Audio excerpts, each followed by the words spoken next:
كل مكان، رجعنا لكم مرة تانية وبرنامجنا برنامج البداية وأولى فقراتنا وهي فقرة إبداعات شبابية مشروع تخرج لطلاب كلية الإعلام. وبيشرفنا إن يكون معانا النهاردة الدكتور حسن الزواوي مدرس بعدد من كلية الإعلام. أهلا بحضرتك يا فندم. ومعانا كمان رانيا فايز طالبة بكلية الإعلام. أهلا بيكي يا رانيا. أهلا بحضرتك. أهلا بيكي. النهاردة يمكن الموضوع بتاعنا جميل جدا مختلف جدا وكمان شيق، وهو إن مجموعة من الشباب زي ما قلت لكم بدأوا إن هم أو قرروا إن هم يعملوا مشروع عن الإنسان وإزاي إن احنا نبص للأشخاص أو الفئات المهمشة في المجتمع. هنبدأ كلامنا أو حديثنا باستفاضة مع الدكتور حسن الزواوي. على طول الفكرة جت منين؟ والله يا فندم اللي احنا بنشوف في الاعلام دلوقتي، لقيت اعلام الصوت العالي وان هو ما بيهتمش بالفئات المهمشه وما بيهتمش بتعديل السلوكيات. فلقينا في سلوكيات كتير قوي في مجتمعنا خاطئه.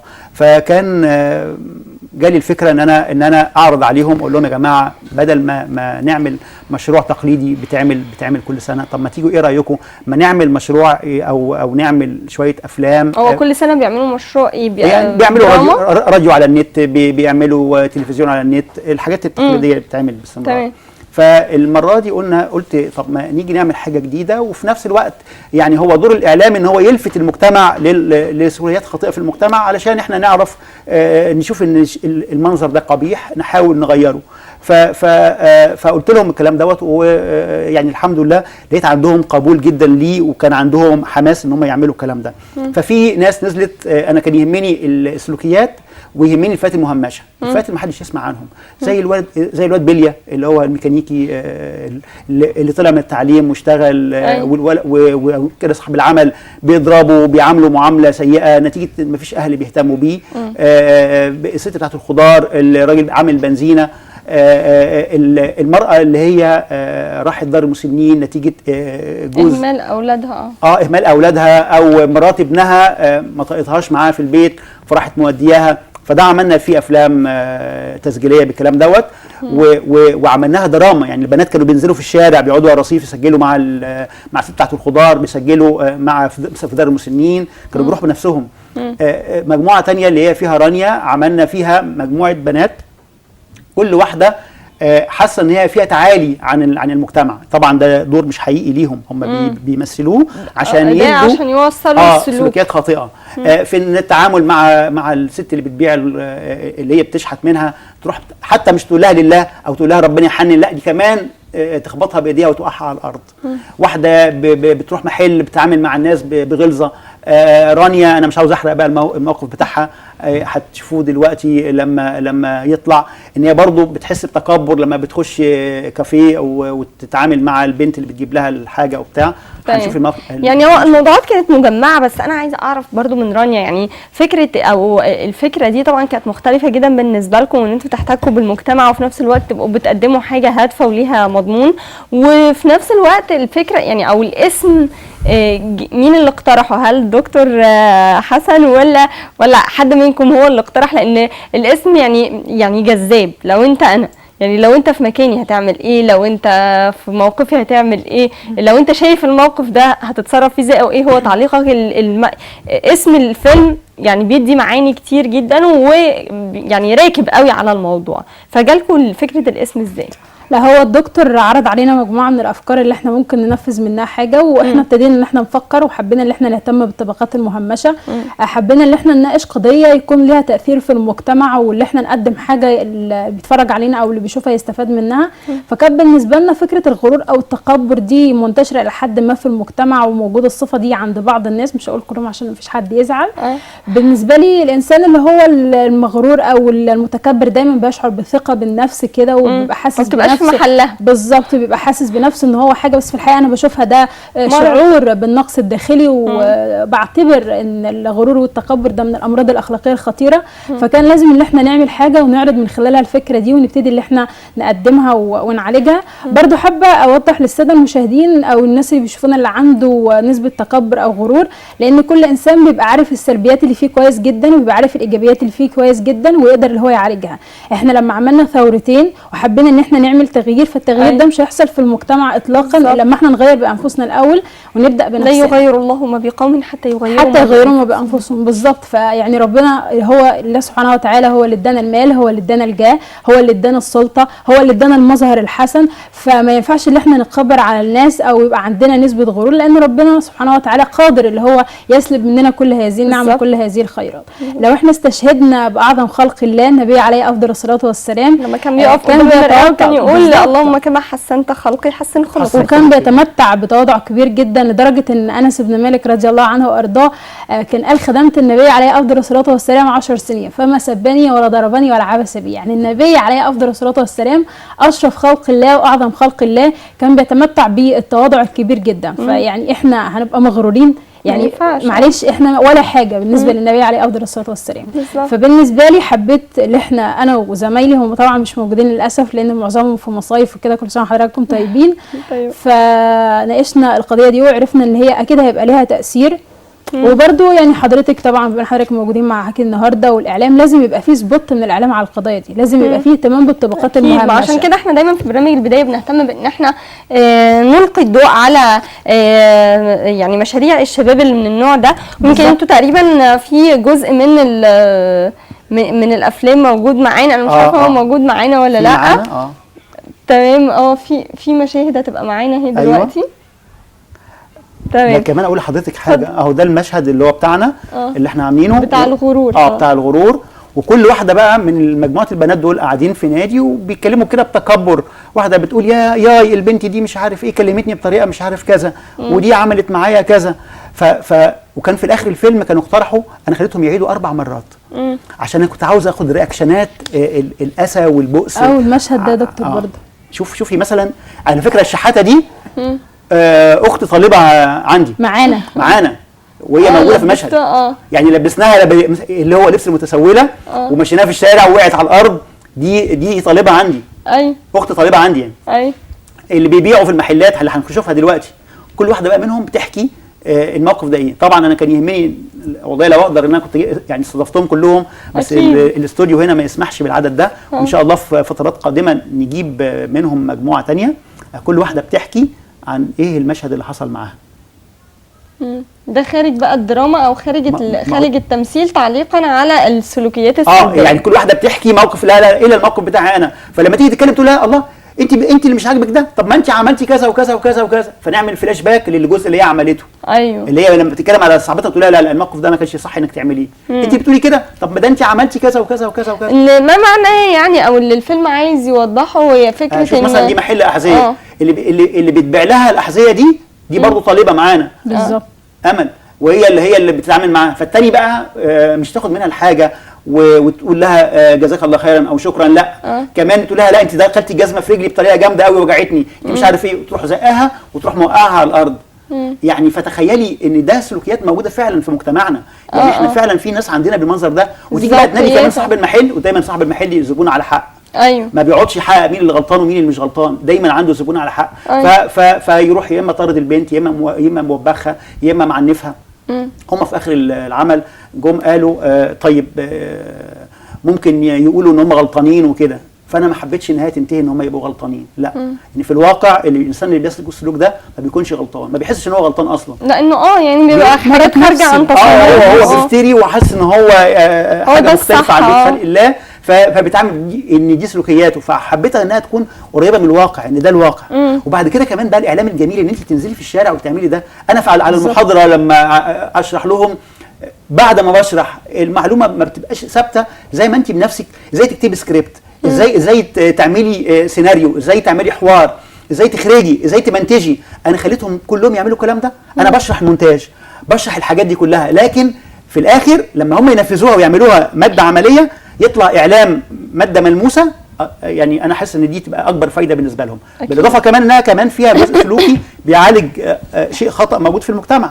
فيعني بالاضافه ان هو بيعالج شيء خطا، لكن بيعلمهم الاعلام اللي بجد، اعلام التطبيقي، مش الاعلام اللي هو بس كله قاعد في المدرج بحفظهم الماده يخشوا يمتحنوها ويطلعوا. دلوقتي عمرهم ما ينسوا الحاجات اللي هم خدوها دي، لان خلاص يعني احنا فهمناها عمل. يعني اي حاجه تبقى بصوره عمليه. مش يعني بنشرح كروما، نجيب كروما بجد ونعملها ونعمل مشهد درامي بالكروما دي، وازاي نفرغ المشهد دوت ونحطهم في المشهد بتاعها الحقيقي.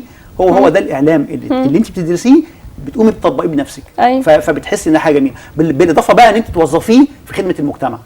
مش مجرد ان هو تسليه او تضييع وقت او صوت يبقى عالي زي ما بنسمع دلوقتي في الاعلام. بالظبط. لا في نفس الوقت من خلال مناقشه المشاريع دي او عمل اكتر من مشروع بيبتدي كل واحد يحدد موهبته ويشوف الحاجه اللي هو يظهر فيها بشكل كويس، مش بيقتصر مثلا على الاعداد فقط او التقديم او المونتاج. لا، ممكن انا عندي مواهب تمثيليه تظهر معايا، عندي مواهب في الغناء. ما ده انا من خلال الاحتكاك او من خلال المشاريع اللي انا بعملها بظهر المواهب اللي هي موجوده عندي برضه. تمام. طيب عايزه اعرف يعني هل ده يعتبر اول مشروع من المشاريع اللي بالشكل ده ولا كان في ليكم مشاريع تانية؟ لا، في مشاريع لينا مختلفه يعني دي تعتبر دراما. ثانيه رانيا دي واحده، انا لما رحنا انا خدتهم رحله في مدينه الانتاج الاعلامي. فهناك خدنا استوديو فاضي وقلنا ان احنا نمرن الطلبه عليه هناك. فرانيا قلت لها ايه رايك ما نعمل حاجه اسمها خبر ما حصلش، يعني نتخيل خبر في استوديو ان هو ما حصلش ونعمله. يعني مثلا استوديو عندنا في الكليه هو طبعا استوديو متواضع، فنتخيل ان الاستوديو دوت فيه احدث الاجهزه لدرجه ان كبار الاعلاميين بيتخيلوا ان هم بيتسابقوا ان هم ياخدوا المكان دوت وكده. فاديت لهم الفكره دي واديت لرانيا الفكره دي وهي ابدعت. فلو نسمع منها حاجه زي كده هوت. لا، هو كانت الفكره ان حاجه ما حصلتش فاحنا اوريدي بنتريق يعني. فبقول له احنا النهارده طبعا احنا موجودين في مدينه الانتاج الاعلامي، كل حد بيفخر ان هو يخش المكان ده ويشتغل في المكان ده، وفي الحقيقه انا مش قادره اقول لكم يعني الصراحه انا اول ما دخلت كده الكل بقى يتهافت عليا. ليه؟ لان انا مدربه تدريب عالي جدا. يعني اول ما دخلت لقيت استاذ وائل ابراشي بيقول لي انا مش هقدر اسيبك، يعني انت لازم تشتغلي معايا في دريم. مش عارفه الاعلامي مين لازم تشتغلي معايا برده، لا انت مؤهله تاهيل عالي يعني مش ممكن. طبعا كل ده نابع من ايه؟ نابع من موهبتي يا جماعه. موهبتي دي جايه منين؟ جايه من الاستاذ الخشري اللي انا متخرجه منه. ففي الحاجات اللي احنا بنعملها مع بعض ديت بطلع بقى القدرات دي. اللي بيكتب كويس بلاقيه عندي بيكتب كويس يبقى حلو قوي، بديله بقى الشغل في المجال دوت. اللي بلاقيه في الاداء، بلاقيه في الالقاء، بلاقيه في السكتشات الدراميه اللي احنا بنعملها مع بعض. اللي بيخرج، اللي بيمنتج. في برضه اللي منتجت العمل دوت دي انسانه جميله جدا اسمها ايمان، طالبه معانا. فيعني العمل ده كله بيبقى من A to Z انتاجهم هم طلبه، مفيش حد بروفيشنال بيعمله. فده انتاجهم، فده بيبقوا فخورين بيه جدا ان هم حاسين ان هم ده هم اللي بيعملوه. الفكره يعني الفكره انا بديها لهم وانا اللي بحرك لهم الموضوع، لكن يعني انا مورد البوصله والدفه. لما يعملوا حاجه غلط خليهم يعيدوها، لكن في الاخر هم اللي بيعملوا المنتج ده بنفسهم. هم اللي بينزلوا الشارع زي ما انت شفتي في الفيلم. بينزلوا الشارع بيحتكوا بالناس. هم اللي بيخشوا المحل بتاع الاحذيه واتفقوا مع صاحب المحل ان هم هيشتغلوا والراجل يوافق. دخلت مطعم او كافتيريا واتفقنا مع صاحب الكافتيريا ان اللي هيقدم الطلبات بنت من عندنا، اللي هتقعد تجيب الطلبات وتشربها بنت من عندنا، اللي هيوبخهم بعد كده نتيجه ان واحده مش هيعجبها السلوك دوت اللي هتعمله رانيا اللي كان موجود في الفيلم برضه بنت من عندنا. عملتي ايه رانيا في الفيلم؟ لا انا كنت قاسيه جدا يعني. عملتي ايه؟ بس اوضح بس يعني على فكره دي مش شخصيتي الحقيقيه، لان كده الناس هتكرهني. لا انت كده شخصيه لا انا كنت احلى حاجه يعني في الممثل او المؤدي وان هو يعني لو اتكرهتي يبقى انت نجحتي. يعني لو حد كرهك يبقى انت كده نجحتي في الدور بتاعك. لا انا كنت موجوده في مطعم، كانت واحده زميلتي بتقدم لي مشروب او حاجه فهي اتاخرت عليا وبعدين هي جت بدون قصد فقامت توقعت عليا الميه. فانا قلت لها انت ازاي توقعي عليا الميه كده؟ انت ما تعرفيش ان البنطلون ده ماركه؟ قالت لي انا اسفه انا مسحه لك. قلت لها انت اسفه؟ انا ازاي؟ انا مش هقبل اسفك اصلا. مين اللي شغال هنا ومين اللي ماسك المكان هنا؟ قالت لي ده. فجي حد من زمايلنا برضه فقال لي انا المسؤول. قلت له شفت هي بوظت بنطلون ماركه ازاي؟ فقام قال لي احنا اسفين ومش عارفه ايه. قلت له لا انا هعمل ايه للاسف يعني؟ هعمل ايه باسفها دي؟ انتوا ما تعرفوش البنطلون ده انا جايباه لازم يتربها. تخيلي. لا وما رضتش وبعدين راحت تاني وبتجيب لي عصير وقمت مسكت الميه واديتها بيها في وشها. فمشهد قاسي. ليه كده يا رانيا؟ فلازم هنا برضو نشكر كل الطلبه اللي ساهموا في العمل دوت، سواء ساهموا فيه في كتابه السكريبت، سواء ساهموا فيه في الاداء الدرامي والتمثيلي، سواء العمل المونتاج، سواء اللي صور الكاميرا مان اللي صوروا. يعني هم كمان حجزوا كاميرات وراحوا صوروا بيها. فكل المجموعه دي اولا اشكرهم على الاداء الجميل ونذكرهم بالخير هنا اهوت. ان هم انا اتمنى لو كانوا كلهم معانا هنا اهوت، لكن مساحه الاستوديو مش هتسمح. وان شاء الله نتمنى في مرات قادمه نجيبهم ونعرض بقيه الافلام الثانيه اللي هم عملوها ان شاء إحنا الله. عملنا أفلام طب تانية. يعني انا عايز اعرف توزيع الادوار بيبقى عامل ازاي بقى؟ بتتخانقوا بقى على الادوار لا، لا، لا. مين اللي بيقوم بتوزيع الادوار؟ لا، أو محدش مين المسؤول؟ انا بيوزع بختبر الاصوات الادوار. الاول. بيجي لي الطلبه بسمع صوتهم، بعمل لهم تيست صوت، اشوف الاداء بتاعهم شكله ازاي، اشوف مين اللي يمشي اكتر في المغروره مثلا. الاقي واحده زي رانيا ما شاء الله مبدعه جميله بتنفع في كل الادوار. اروح واخدها في دور زي كده. الاقي واحده تانية طيبه وغلبانه وكده زي امل، فاحطها في دور اللي هي البياعه اللي بتبيع او زي منى اللي هي يبقى كانت في منطقية بتقدم لك الطلبات. كانت الجرس منى. الاول. فدي طيبه، فما تنفعش تطلع بانفعال، ما تبقاش مقنعه قوي. فلما توزعي الادوار وتحطي كل حد في مكانه الصح، زي كده ما بتشوفي مثلا في الممثلين تلاقي ان ده يبقى لو كان في دور غير دور بينفع في ادوار الشر. بينفع في ادوار الشر اكتر. الراجل الشرير هو ينفع في حاجات كتير، لكن لو عاوز واحد للشر يبقى مجاله ده افضل. لو في مجال الراجل الطيب يبقى يمشي في ده اكتر. وبعد كده خصوصا كمان انا بقول لهم انا مش بعلمكم تمثيل. انا دي سكتشات عشان بتساعدكم على الاداء والالقاء. انت في الاخر اعلاميه، فالاعلاميه يبقى عندها القدره على التلوين الصوتي وعلى انها تقدر تعمل اي حاجه. بتقدم برنامج منوعات غير ما بتقدم برنامج سياسي غير وطني غير ديني. كل حاجه ليها اداء مختلف بالظبط. وكل حاجه ليها لبسها المناسب وليها حركاتها المناسبه وليها كل حاجه زي ما بيقولوا دايما وبيبقى لها حاجه. لا، هو احنا ساعتها لما جينا حتى يعني نختار الادوار ونوزعها، كل واحد قرأ السكريبت وشاف اكتر حاجه هيبقى مناسب فيها ويقدر اللي هو يظهرها بشكل كويس، فابتدى اللي هو ياخد الدور. وبقينا نجرب مع بعض، لا انت كويسه كده، لا انت ممكن يلاقي عليك الدور ده اكتر. ممكن اللي ما كان شايف نفسه في حاجه مناسبه، لو انا شايفه ان الدور ده اعرف اعمل كذا دور، بقلد له كذا حاجه وهو يتعلم. ده غير يعني كده كمان، غير كده كمان في الرياكشنات الناس اللي يقع عليها الظلم بقى دوت. كل لما يكون الكاميرا عليها اكتر ويكون في رياكشن عليها اكتر، كل لما بيديني الاحساس ده مظبوط. فعشان كده بقول لهم بقى، يعني انا ما بدخلش غير بس في الاخر ان انا يهمني شغلي حلو. لما بيعملوا شغل ويعرضوه عليا لسه كبروفات، بقول لهم لا عيدوا المشهد ده تاني. انا عاوز رياكشن، عاوز البنت تديني احساس بالظلم عشان الناس لما تتفرج تتعاطف معاها اكتر. وبعد كده وتحس بمدى، يعني كل ما يكون في تناقض ما بين الانسان المتكبر وما بين الانسان البسيط والغلبان، كل ما يبان ان المشهد ده ناجح، وكل لما الناس تتعاطف مع الفئه المهمشه او الفئه الغلبانه دي اكتر. تمام. طيب عايزه اعرف، هل في صعوبات ممكن تكون واجهتكم من خلال عملكم لاي مشروع من المشاريع دي؟ التصاريح بيبقى في مشكله كبيره جدا. اولا احنا ما بنحاولش نعمل حاجه تبقى مكلفه للطلبه خالص، وبنعملها باقل الامكانيات الممكنه. يعني لما بنروح مطعم او كافتيريا بيبقى بالعلاقات الطيبه مع الناس وبنستاذنهم، ولو سمحتوا احنا هناخد مش اكتر من نص ساعه هنعمل الكلام دوت، فيعني بعد اذنكم لو كان كده،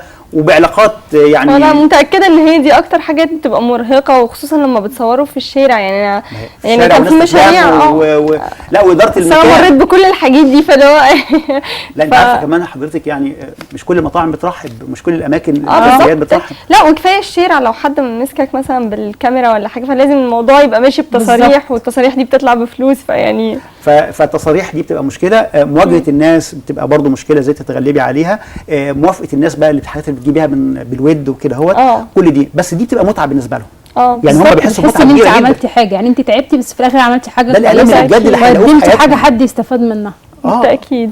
بجد انا مبسوطه جدا بالمجهود الرائع اللي انتوا قمتوا بيه، ويعني بشكر بجد كل شاب وكل بنت قاموا بالمشاركه في الاعمال دي او في المشروعات دي. مشروعات متميزه، مشروعات بناءه من شباب مستقبل بيفكروا ازاي يعملوا حاجات كويسه، واعلام متغير زي ما قال حسن الزواوي او الدكتور حسن الزواوي. بشكر جدا دكتور حسن الزواوي، مدرس بعدد من كليه الاعلام. بشكرك جدا يا فندم.